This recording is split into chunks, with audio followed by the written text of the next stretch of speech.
Quando o trabalho exige segurança de verdade, você precisa de alguém que entende do assunto.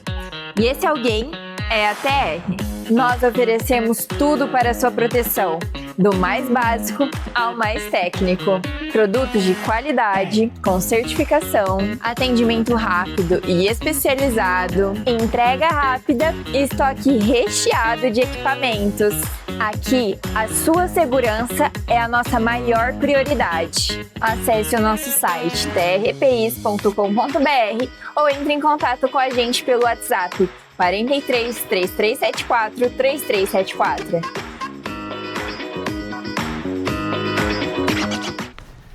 Proticast está de volta, protagonistas da segurança, conversando agora com a Rafaela Gargoleto, do Grupo Comand. Obrigado pela sua presença aqui no nosso podcast. Conta um pouquinho da sua experiência, já tem alguns anos aí de caminhada, né? Já, eu tenho 15 anos de jornada na segurança do trabalho. Então, eu sou técnica de segurança, trabalhei por 12 anos numa clínica de medicina do trabalho e em 2021 eu resolvi empreender abrindo a minha própria clínica. Então, hoje o Grupo Comand, nós temos lá profissionais para fazer todo o atendimento na parte de saúde e segurança do trabalho. Especifica um pouco para a gente o que vocês fazem lá no Grupo Comand. A nossa clínica hoje ela é especializada na parte de saúde e segurança do trabalho. A gente faz exames admissionais, demissionais, exames periódicos. Eu faço toda a parte de segurança do trabalho, todos os laudos que são obrigatórios para as empresas. Faço também a gestão e os envios para o e-social, que desde 2023 eles são obrigatórios. Então não basta só a empresa ir lá e fazer o exame. Hoje ela precisa fazer e enviar isso para o governo, né? Então a nossa clínica também faz isso. Eu faço a parte de treinamentos, então todas as NRs, treinamentos NR35, de trabalho em altura, construção civil, faço espaço confinado. A gente faz a consultoria também, então a empresa, a gente presta toda essa assessoria de estar indo lá na empresa, fazer um checklist, entender qual é a demanda, para oferecer a melhor solução para ela. Rafaela, assim, eu conversei com várias pessoas hoje aqui no podcast e não sei, você pode me dizer que você tem 15 anos de experiência.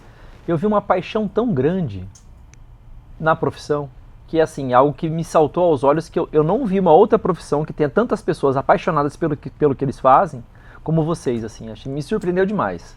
A segurança do trabalho, eu falo que eu fui escolhida por ela, porque é justamente isso. Porque se você não tem essa paixão, você não consegue ficar na profissão. Porque é uma infinidade de leis, normas, regras que precisam ser seguidas. Mas a gente precisa passar isso para o trabalhador de uma forma leve, não pode ser impositiva, não pode ser pesada. E eu costumo dizer que a segurança do trabalho, a gente lida com vidas. E eu falo que é muito mais do que só cuidado com o acidente. Cuidado que o profissional não vai cortar o dedo na serra, não vai cair de altura. A gente fala da saúde. Então, a gente vê aí no mercado de trabalho jovens de 20 entrando na jornada no mercado de trabalho. E aí eu olho para eles e vejo eles lá com 60 anos, com 70 anos. E o meu desejo é que eles tenham saúde, né? Então, a segurança do trabalho para mim, ela é isso, ela é saúde. O trabalhador, ele precisa entender que ele está saindo da casa dele para trabalhar, ele vai ficar lá na empresa 8 horas por dia, todos os dias da semana, e vai voltar para casa. E isso vão ser anos. Quando ele chegar lá com 60 anos, se ele ficou exposto aí a um ruído elevado, sem a proteção adequada, talvez ele não vai ter mais a audição dele. Então, não vai ouvir os netos, por exemplo? Não vai ouvir os netos, vai ter dificuldade para se comunicar, ou talvez ele vai ter aí uma doença, né? A gente tem muito problema, assim, de pessoas com mais idade que têm problema de pulmão, por exemplo, porque trabalharam na construção civil há 30 anos atrás, onde não existia proteção. E aí essas pessoas hoje, elas têm problemas de saúde graves, porque não se protegeram. Então, a segurança do trabalho para mim é isso. Eu olho para o funcionário e eu penso nele daqui 30 anos, daqui 40 anos, como ele vai estar, como vai estar a saúde dele. Então a gente pensa também no acidente, né, na segurança dele ali de fazer um uso do EPI, no trabalho em altura, nas máquinas, para que não aconteça nenhum acidente. Mas não é só isso, é muito mais. Rafaela, você foi funcionária, hoje você empreende. O que é mais desafiador? Você está lá no dia a dia lidando com o time, lidando com gestores, com o empregador, ou hoje comandando uma equipe? Qual dos dois é mais desafiador? São desafios diferentes, né? Cada ponto tem o seu desafio. Mas enquanto eu era CLT, técnica de segurança funcionária, eu sempre olhava para a empresa que eu trabalhava e sentia que eu tinha responsabilidade com ela, né? Então, eu olhava para ela e falava assim, eu preciso fazer o meu melhor aqui dentro dessa empresa. E foi assim durante todo o tempo que eu permaneci lá. E agora o desafio na minha empresa como empreendedora é olhar para minha equipe e fazer com que eles enxerguem isso em mim para que eles repliquem, né? Para que eles atendam os meus clientes com essa mesma excelência, com cuidado, com zelo, para que o cliente sinta isso, para que eu costumo dizer que a gente trabalha com CNPJ, né? Porque a minha empresa ela atende CNPJ, mas eu também atendo o CPF, porque quem vai lá na minha empresa é o CPF, é o pai de família, é o filho, é o marido, é a esposa que vai lá para fazer o exame admissional. Então, eu trabalho com as duas pontas, eu trabalho com CNPJ, para que a empresa que eu atendo tenha ali as normas, seja atendida dentro da legislação, mas eu trabalho também com o CPF. Então, a minha equipe ela é treinada assim, o funcionário é o mais simples, ele vai ter o mesmo cuidado e o mesmo carinho, como se ele fosse o gestor da empresa, o dono da empresa. Então, a gente preza por isso, o nosso compromisso com a responsabilidade, com a ética, né? Fazer o que tem que ser feito da forma correta. Eu tenho alguns parceiros, algumas contabilidades que eles falam assim, olha, a Comand só tem um problema, eles fazem tudo certo, né? Então... Isso não é problema, né? Não deveria ser um problema, mas a gente já olha para isso, então eles já sabem que quem chega para mim já está sabendo que a gente vai fazer o que a legislação determina. Rafael, e quem chega com mais... Você falou que atende tanto o PF quanto o PJ, né? Quem chega com mais demandas ou com mais situações para serem resolvidas? É o pessoa física ou é o empresário? O CNPJ, a gente fala que dependendo do segmento. Então, existem segmentos que são desafiadores, né? O segmento, por exemplo, da construção civil. É um segmento que tem muito detalhe e um risco muito elevado. Então, a gente precisa ter uma atenção quando eu vou dar um treinamento, quando eu vou ministrar aquele treinamento de NR18.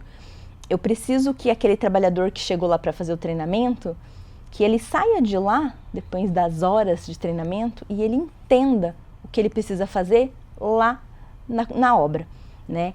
E o CPF, a pessoa física, a gente atende assim,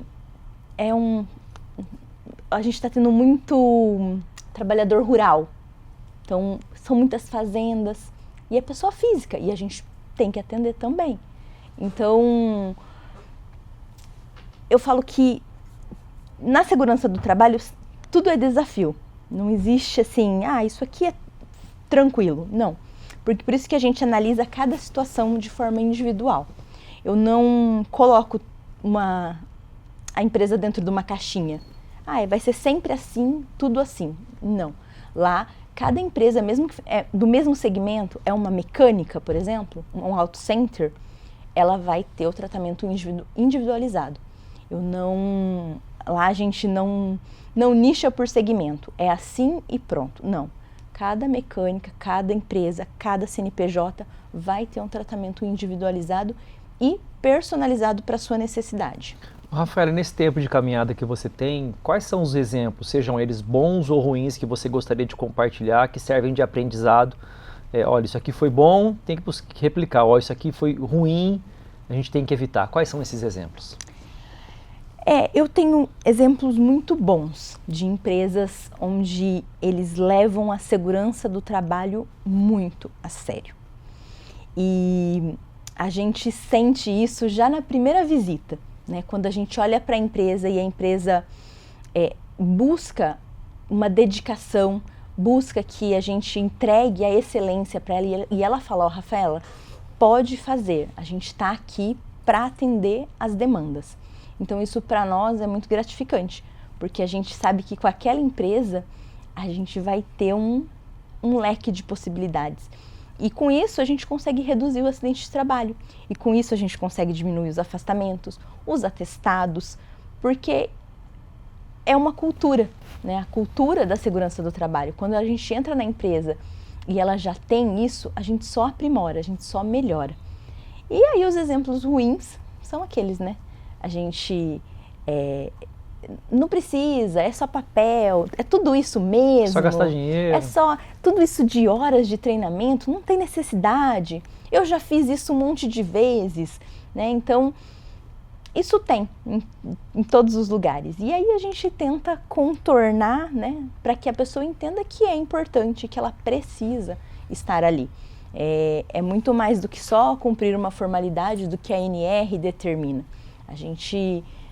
em todos os treinamentos que eu sempre falo, gente, alguma coisa de boa você vai ouvir e vai fazer sentido lá na frente, né? Então não descarta, não se fecha para o conhecimento. Então o conhecimento ele é poder. Quando a gente fala que quanto mais eu conheço, mais eu melhoro, mais eu evoluo, é verdade, né? Então todo conhecimento que o trabalhador tem, por menor que seja, ele vai usar isso lá na frente, ele vai fazer sentido em algum momento da vida dele. E como que a gente vai conseguir mudar essa cultura para que todo mundo entenda a necessidade, a importância, a essencialidade de ter bons profissionais e levar isso para o time como um todo? Eu estava até comentando que, assim, a gente realmente, nesses 15 anos de jornada, nos últimos 5, a gente teve uma mudança muito grande. E uma mudança muito boa. Legal. Né? Muito positiva. As empresas como um todo, elas estão entendendo que é importante investir na segurança do trabalho. Que não é só uma documentação de gaveta. Né? Então, hoje, a gente chega nas empresas, as empresas já identificam isso. Olha, eu preciso... É esse setor aqui que está me dando mais trabalho. Então, preciso que você dê uma atenção especial para esse setor. E aí a gente já vai direcionando para atender esse setor, para que o trabalhador que não está usando EPI, que ele passe a utilizar, né, de forma mais frequente. A gente faz a conscientização, faz um atendimento de forma individualizada, para que ele entenda a importância. Né? Eu acho que tudo parte dessa primícia. O trabalhador precisa entender a importância. E aí quando ele olha para o futuro, é muito difícil o trabalhador que consegue visualizar ele no futuro, sem problema de saúde, não utilizando o EPI. O trabalhador que entende isso, ele usa o EPI, ele faz o que tem que ser feito, ele segue as regras, ele segue os procedimentos, ele segue as orientações e a gente não tem nenhum problema. Né? Os exames admissionais, eu falo que eles são uma ferramenta poderosa. Porque, pensa assim, a gente tem o SUS, certo? Para fazer um atendimento. Mas quando eu vou para uma UBS, eu já estou doente. Porque eu já perdi a minha saúde em algum momento, certo? Uhum. Quando eu faço um exame periódico para minha empresa, e eu faço um exame de um eletrocardiograma, que está lá no meu exame que eu preciso, no PCMSO da minha empresa, que eu preciso fazer aquele eletrocardiograma. Ele não está sentindo nada. Ele foi lá, fez um exame e o exame deu alterado. Opa, eu peguei isso aqui antes de dar o problema. Então, com isso, se esse trabalhador ainda sadio vai buscar um tratamento, vai buscar um acompanhamento do profissional, do cardiologista... Ele se recupera muito mais rápido, né? Diagnostica rápido ali. Eu tiro essa demanda do SUS, da UBS. Você entende que se as empresas entendessem isso, elas iam levar muito mais a sério. Porque é muito maior do que só a relação entre o empregado e o empregador. É um negócio global, como você falou, né? Isso envolve o SUS, envolve gasto de dinheiro público. Exatamente. É muito... eu falo que teve muito trabalhador que já chegou lá na clínica e ele falou assim pra mim, eu nunca passei por um médico. Então, pessoas de 50 anos... que a empresa não fazia exame, eu nunca fez. Eu nunca passei por um médico que perguntasse para mim como eu tava, mesmo sem eu estar doente, porque às vezes eu só vou pro médico quando eu realmente estou doente. Mas sadio e fazer uma bateria de exames, né? Tem empresas que fazem aí, motoristas mesmo, é uma profissão que é uma demanda alta de exames. Por quê? Porque o trabalhador motorista, ele está dirigindo um caminhão nas estradas. Então, ele tem que fazer eletrocardio, ele tem que fazer eletroencefalo, ele tem que fazer um exame de sangue para entender como ele está. Então, é uma bateria de exames que o trabalhador está sendo submetido sem estar doente. Eu vou pegar, se der alguma alteração, vai ser no começo. Você entende que a segurança do trabalho, a saúde do trabalhador, ela é isso. Ela traz essa prevenção, que é o que a gente, técnico de segurança, prega para todo mundo. Vamos prevenir. Muito legal. Rafaela, para quem quiser conhecer mais do Grupo Comand, passa para a gente endereço, Instagram, telefone, fique à vontade. O Grupo Comand, ele fica na Avenida Rio de Janeiro, 1512, ali entre a Paz Leme e a Jorge Velho. Nosso Instagram é @Grupo Comand e o nosso telefone é o 439-9120-0444. Queria te agradecer pela sua presença, por acreditar no evento também, e a gente espera colher bons frutos de tudo que a gente viveu hoje aqui no PDS. Com certeza, nós vamos colher. Obrigado, Rafaela.